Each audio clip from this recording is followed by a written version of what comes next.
Welcome. In this video, I'll show you how to check call history on Google account. Right, if you find this video helpful, please leave a like and subscribe to the channel for more such tutorials. Now, first up, go ahead and open up your favorite browser. It could be Google Chrome, Safari, or whatever. Okay, then what you'll do is just go ahead and go to the URL box and then just type down voice.google.com. All right. And then once done, just hit on enter or search and just wait for it to load. And then once it loads, just go ahead and tap on sign in. Select one of your Google accounts.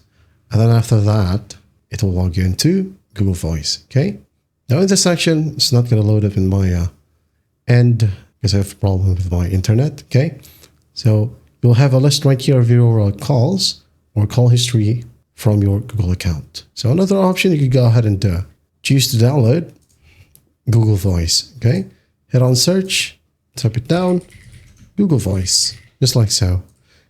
Click on it, install it, wait for the process to finish, open it up, and it will just show you the same exact history.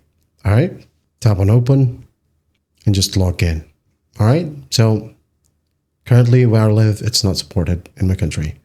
So unfortunately, it won't be able to load it. So it's not a problem with my internet, but it's a problem with my region. So that's it for now. You'll have a list right here. That's just basically how you check your call history on your Google account. I hope this video helps, and I'll see you in the next one.